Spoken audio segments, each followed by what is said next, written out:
Assalamualaikum warahmatullahi wabarakatuh. Kali ini kita akan mencoba mempelajari bagaimana cara mengisi SKP di tahun 2025.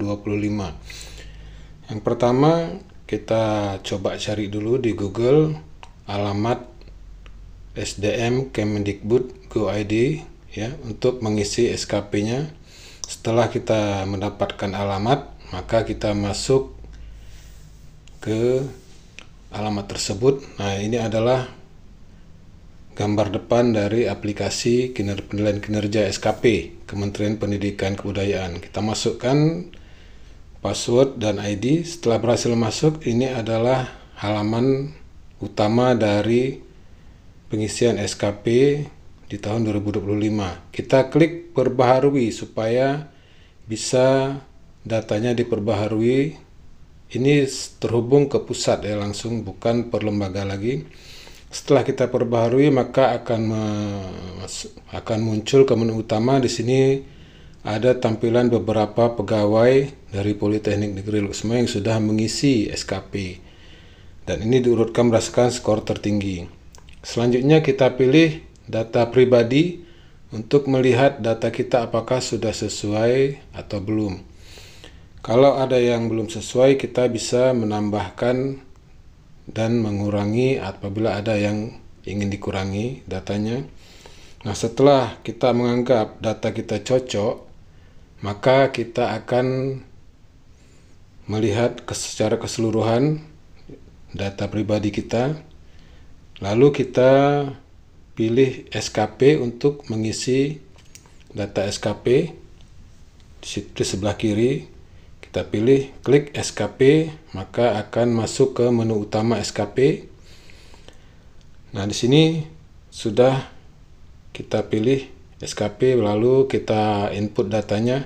Di sini akan muncul data kita dan atasan pejabat yang akan memeriksa laporan SKP kita. Nah, di bawah ini ada beberapa elemen atau menu yang harus kita isi, tapi menu yang nomor 1 bisa kita isi hasil kerja ya, kita isi hasil kerja. Nah, itu ada di sebelah kanan lambang plus atau tambahkan. Ini masih kosong, kita isi secara pribadi.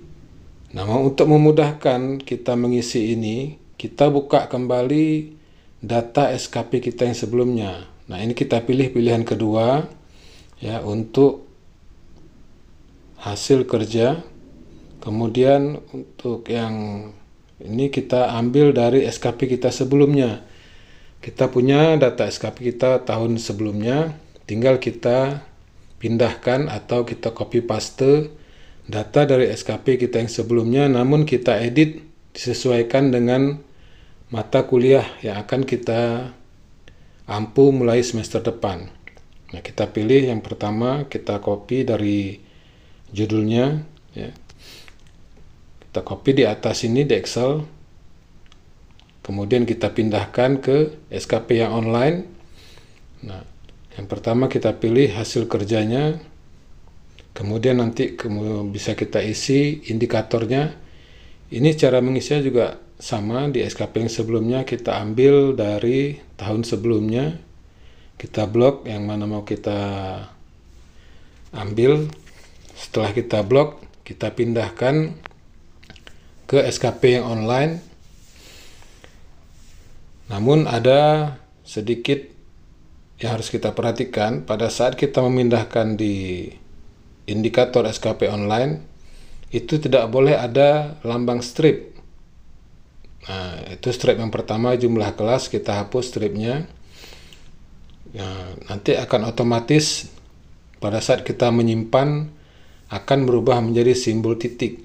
Nah, di antara masing-masing baris itu kita beri tanda pemisah. Tanda pemisahnya berupa titik koma. Jadi di ujung dari baris pertama, setelah 24 mahasiswa, kita kasih tanda titik koma. Kemudian baris kedua sampai Politeknik Negeri Luxembourg, kita berikan tanda titik koma. Dan yang terakhir di PNL ACID kita kasih titik koma. Lalu kita pilih simpan. Di bawah juga ada keterangan bahwa untuk membatasi antara baris pertama dan berikutnya harus kita cantumkan titik koma. Kemudian jangan lupa kita pilih pilihan simpan. Lalu akan muncul di menunya itu bahwa sudah ada yang kita isi di lembar utama itu hasil kerja 1. Ya. Itu kita isi masing-masing mata kuliah itu kita urutkan berdasarkan misalnya prodi akuntansi, kita input ini untuk menginput yang kedua ya. Kita pilih dulu prodi akuntansi, misalnya kita ada mengajar sebanyak 2 kelas. Kita input per prodi akuntansi. Nah, selanjutnya baru kita input yang prodi keuangan. Misalnya kita input prodi keuangan, manajemen keuangan. Nah, setelah selesai kita input manajemen keuangan, baru selanjutnya kita input prodi yang lain, misalnya prodi administrasi bisnis. Nah, jadi itu kita urutkan berdasarkan masing-masing prodi. Ya, setelah selesai kita isi itu semua, baru kita lanjutkan dengan yang lainnya. Nah, ini kita isi dulu. Untuk data yang kedua, sudah ada 2 yang terisi di sini hasil kerjanya. Nah, selanjutnya kita ingin menginput pilihan berikutnya. Nah, ini udah ada isinya ya.